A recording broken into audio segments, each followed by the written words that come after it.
This is the best of the Good Advice podcast, the top 10 best episodes from the last 4 years of the Good Advice podcast.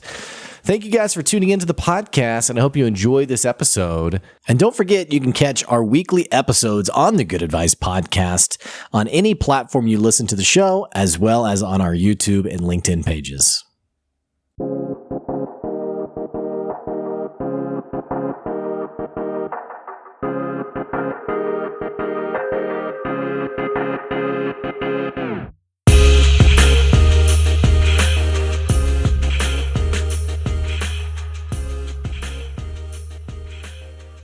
Hey, welcome back to another episode of the Good Advice podcast. If you're tuning in today, I want to tell you thank you. Thanks for listening to the podcast. You can listen to all sorts of different podcasts.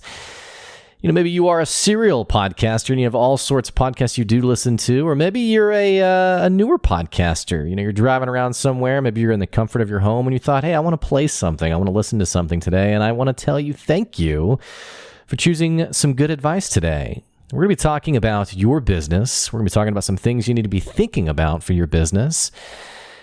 And I want to tell you who I am. I'm Blake Benz. I'm the founder of this podcast. I'm also the founder of a business called Good Advice.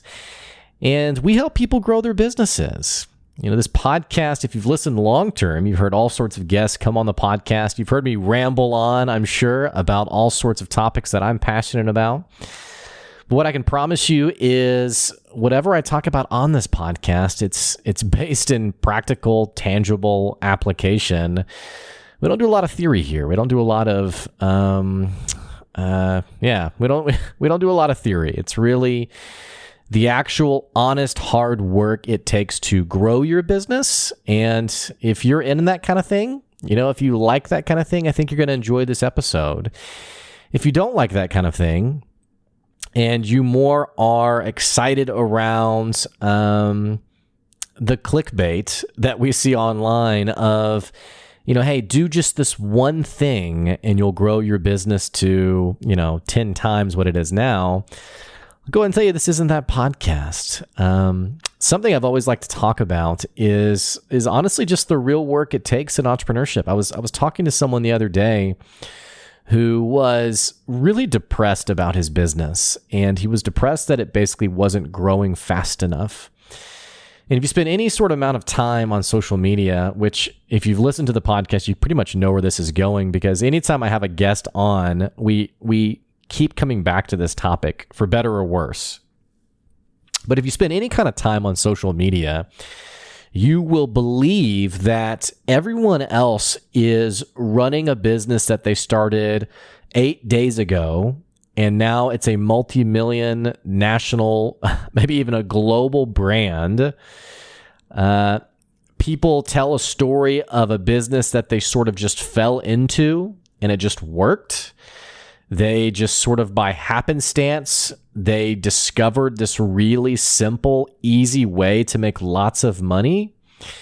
And invariably, a lot of these people want to share it with you at a very low price. And it's interesting to me because in any other circumstance, in any other setting, I think our I can't think of the expression for it, but like our radar, our internal radar would be going off saying, this is BS. But whenever it comes to entrepreneurship, I think we're so naive to it because for whatever reason, we just don't want to believe that entrepreneurship is hard. And I've had people on the podcast. I've had a number of people on the podcast. We just celebrated our 200th episode of the podcast. We've had something like, maybe 150 guests on the podcasts. Some really incredible people who've told their story. I can't really think of one who's come on the podcast who has said something like what these people on social media have said, where they were like, yeah, I was working in this job, I quit, and oh my gosh, I just discovered how easy it is to run a small business. In fact, most of the stories that I have on the podcast of people who are running literally multi-million-dollar brands, they tell a very different story. They tell a story of running a business sometimes miserably. I had a guy on the podcast the other day. His episode hasn't gone live yet. but he's running a multi-million-dollar brand, and he talked about how the first 2 years he thinks he made 10 grand total. And it wasn't really till around year 7 or 8 that he really got out of his depression of, okay, wow, this is actually going somewhere. But think about that for a second. Whenever you got into starting your business, or maybe you're working in a 9-to-5 job right now and you're thinking about starting a business, a lot of times you don't have an honest perspective on it. You don't honestly think about, am I really willing to do this for long term? I find myself more and more talking to young entrepreneurs and informing them that entrepreneurship is not a get out of jail free card. Jail being like, in many of their eyes, this like corporate 9-to-5 lifestyle. It's not a get out of jail free card. It's not a get rich quick scheme. And for some of my customers that I work with, I have to tell them like, hey, this is, it's a lot like SEO. I don't do any SEO, but I've had people on the podcast who do SEO. I have a friend of mine who does SEO, and the messaging is all very similar. Like, hey, this is a long game. In fact, I had someone on the podcast who was talking about entrepreneurship as a whole, and he said, hey, people who get into entrepreneurship, they need to be prepared to play the 10-year game, which it's not very sexy, right? I mean, when you think about why you started your business, there were probably some things that you were unhappy with your own job, some things you wanted to change about your circumstances. And we live in a culture that everything we want is pretty much at our fingertips. If you want to order something online, you can have it at your door within 48 hours. In some cities, you can have it there literally the same day. If you want to play a song, you can literally find it and play it immediately. If you want to find an old movie, video, what have you, you can typically find it in that moment and play it and watch it. If there's a certain kind of food or meal you want, you can have it delivered within the hour. And these aren't bad things, by the way. I'm not anti-technology, hipstering out on you guys. I'm just saying that as a culture, we're trained to have instant gratification, and entrepreneurship is not that game. And I think the sooner that we realize that, the more quickly we can gauge our expectations to avoid the pain of entrepreneurship. And maybe I need to have another episode on this, because this isn't even really, naturally, this isn't even really where I wanted to go with this episode. I just was just talking to someone just this morning about this conversation, because this person was feeling down, was feeling depressed, was feeling, why isn't this working? And he's been in his job he's been in this business for 6 months, which is like a drop in the bucket for this journey of running a business. So we're going to talk about that game today, that 10-year game. And there's a lot we could talk about on this today. There's a lot of places we can go with this today. Naturally, I feel like I need to balance this out, because I don't want, let me just tell you that being an entrepreneur, running a business is amazing. And I don't want people to now be like, wow, thanks for the buzzkill. But I do want to be honest, only because I have seen people get burned. I have seen people lose their life savings. And while I see people who are giving the message, like as someone's taking out like the $40,000 loan or putting up, all of their savings, while I do see people saying, you get it, make it happen, you are putting in what you expect to get out, you're committed, you're serious, it's going to work for you. While those people are out there spreading that message, I'm just more mindful of the people who are broken and bruised from their entrepreneurial journey.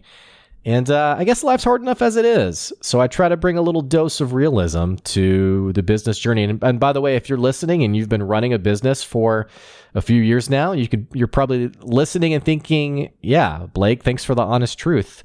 Because I think most of us we understand that pain of that journey.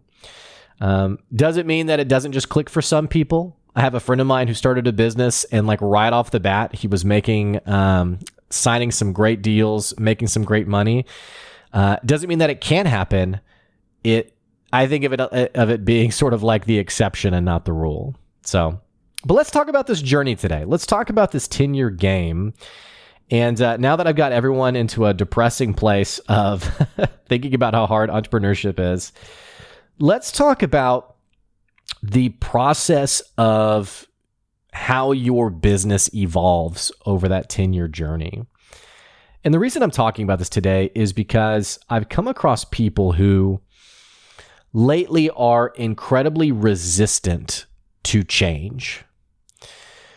And in fact, I was just talking to someone this morning about someone else about, they're asking about like their entrepreneurial story and like, how do I tell my story? And storytelling, by the way, there's a lot of great data behind like the power of storytelling in your brand, and especially like in the startup world, having a compelling story for potential funders, that's all fine. But something I was helping him understand was that ultimately your story is not more important than the answer you're providing to your customers. Meaning, just because you have this amazing story about how like you left your job and you jumped into this business, you jumped into this industry, and it's just this really incredible thing. You had 3 kids, you had 3 more on the way. I mean, I don't know. It's this really like dramatic telling of what happened, and boom, your business was born and it was incredible. I think what's valuable is understanding that your customers ultimately don't care about you, which can be a bit of a gut punch to some people, but it's pretty common sense. Your customers only really care about one thing. That's their pain, their own pain point that hopefully your business is dedicated to solving and removing and lightening and lessening, taking that pain and making it very simply go away. That's what your customers are looking for, and that is what they will spend money on. And so that's actually why, bringing this full circle, that's why there are so many people out there who are peddling, frankly, BS around, hey, just send this one email and, your conversion rate will go up 25%. It's because entrepreneurs have gotten to the business of growing a business and realizing the pain of being broke, the pain of how do I make payroll, the pain of this is happening much slower than I anticipated, and the pain of the sheer mental gymnastics around the exhaustion of it, depression of it, staying hungry and committed with it. And so for someone to come along, a really savvy digital marketer, and try to take that pain away, we don't care much about their story, but we're intrigued because this person can take away my pain. So your business journey isn't really about you. It's like, I think of it like, if it's like a storybook, you're not the main character. The customer's the main character, and your product or service is the side character that comes in on page like 18. Sorry, I'm thinking that actually sounds like the introduction. So I have like this 1-year-old, and like all we're reading are like these 10-page storybooks. So in my mind, what I'm going for is like, you're towards the climax of the book. Just imagine like a 20-page book, okay? And, you come in on page 18, you're the answer to this problem that has become so meaningful in your customer's mind that they're willing to spend money to solve it. And you are the answer, but you're not necessarily the hero. You're not necessarily the focus. You are the solution to a problem that gets solved. And then your customer, they move on to their next problem to be solved. Okay, this was taken care of. What's the next thing that needs to be taken care of? I say this because your business, in order to be successful, it is going to have to change. And that's okay. That's a good thing. It has to change because what you envisioned when you started the business is not always the same as what your customers want. And here's what I mean by this. It's a bit of a stereotype, actually. It's kind of a clicheism in the entrepreneurial world, where whenever you start your business, let me put it this way. I was talking to someone who wasn't getting any customers, and I said, "Well, what do you do for a living?" And he said, "Okay, well, I'm a designer." And I said, "Okay, what do you design?" And he said, "I design a and I'm going to butcher this because I don't have it up in front of me, and I'm just remembering it basically. He said something along the lines of, I design virtual experiences for people who want to resonate with the meaning behind a business. So he says this, and I think, okay, what the heck does that mean? What is that? And he sends me to the website, and I say, okay, you make logos for people. That's what you build. You build logos. And that's what you need to say. And it's a lot easier to say. And customers will pay attention to you much faster rather than move through the slog of how sexy you've made this sound. So what typically happens is when you start a business, or when someone starts a business, they have this really inflated sense of how important their product is. And this is why you have people who say things like, oh, our software is it's like Amazon, but better. It's like, I was talking to a guy who, he had an idea, and I said, well, what are you working on? He said, oh, it's like Facebook, but better, which I thought, okay, that's interesting. But so you have this you're excited about your business. And by the way, I'm making this sound really negative, and I'm not meaning to. There's nothing wrong with this. It's normal and it's understandable. But go back to the day you started your business. You were hyped up. You were excited. You were thinking about, yes, I am so excited about this business that I would even quit my job to do it. I'm thinking about what it might mean for my life. I'm thinking about the potential income that it could bring to me. I'm so energized. I'm so motivated. It's so important to me. I'm doing something so meaningful. And what we don't always realize is how we have presented the business in our mind is not tangibly how your customers process it when they see it, when they experience it, and when they're exposed to it. And so one of the things that happens as you run your business is, as you engage with customers, you talk to customers, and frankly, as you experience rejection from your customers, as you get out there and sell and your customers are turning you down, they're saying, no, this doesn't make any sense. What is this? You start to realize that gap between how you have framed the business in your mind and how your customers legitimately see it. And so that's one of the reasons why your business changes, is simply because how you have envisioned the business is not how your customers in the market, how they perceive the value of what you're offering. So here's a great example of this. When I first started my business, and I had worked in the culture and leadership space for a long time, and one of the things I wanted to offer was basically management training. How can I help leaders better retain their employees? And even though I had managed people myself, I had managed large teams before, and even though I had even sold something like this to corporations, the way I framed talking about this was something like, and I'm just thinking back, it was something along the lines of creating a high profit culture. Or maybe it was high profit employees. It was something along the lines of, how can I get companies to basically shape their work environments where their employees are making a lot of money for them? Or being even more simple, how do you keep your most productive employees who are making you a lot of money? So I really hinged my business on this. I talked a lot about this because in my mind, it made a lot of sense. I knew the outcomes that I was achieving. Well, as I got into this, I wasn't really getting any traction. I wasn't really seeing any productivity here until finally I talked to one business owner who turned me down and said, hey, by the way, I don't really talk about my employees that way. I don't really think of them that way. And this was an insight to that gap that I mentioned of how do I see my business versus how do my employees see what I offer?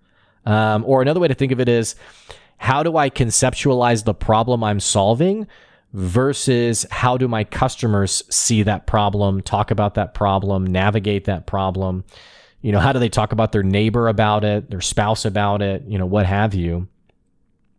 And in some cases, there's no amount of market research you can do to figure this out.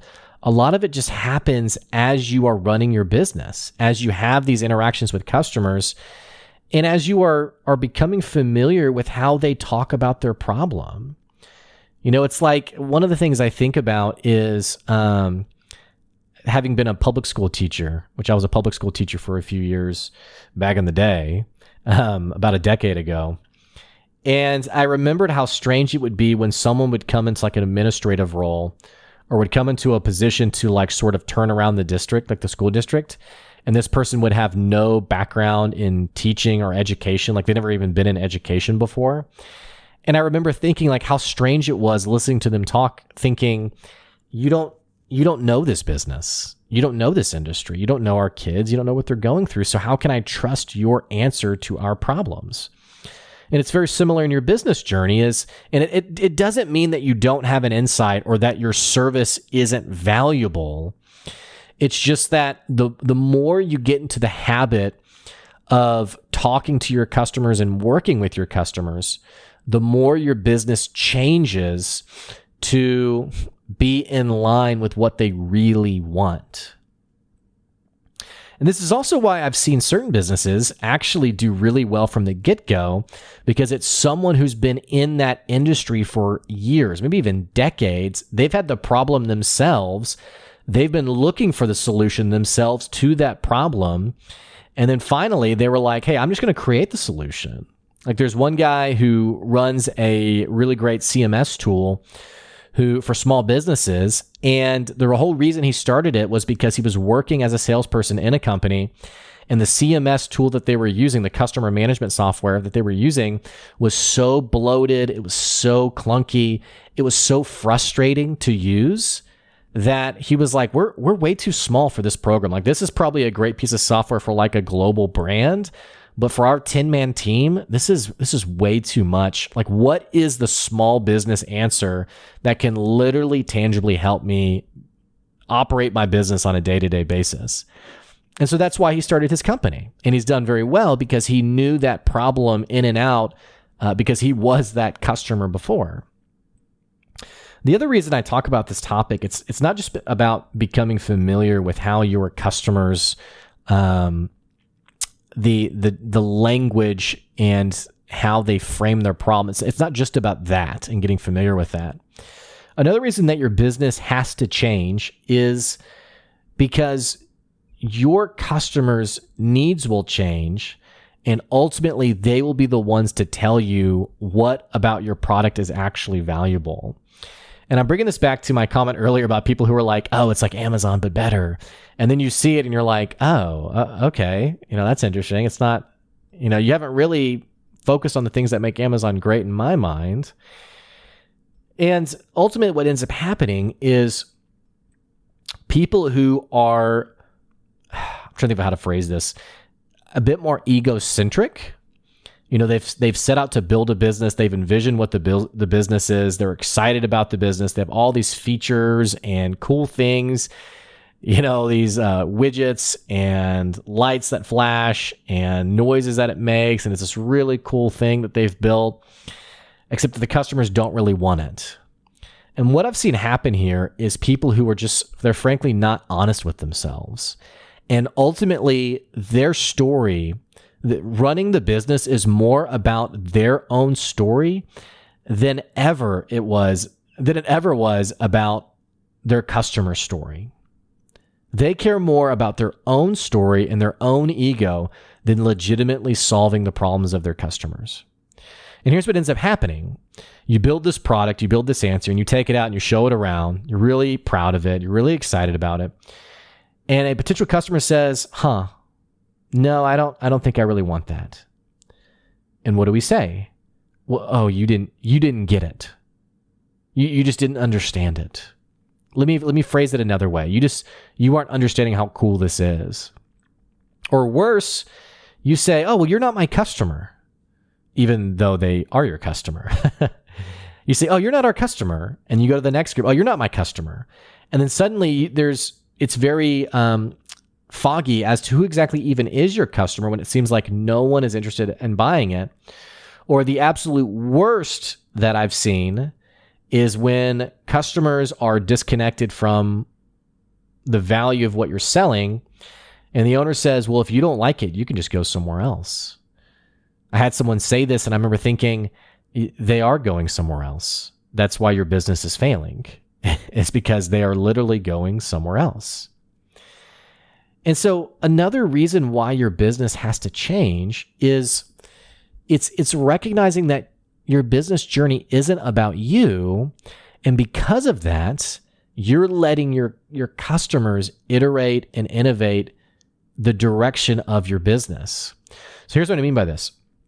I had a guy on the podcast a few weeks back who they run a note-taking software that they sell to businesses.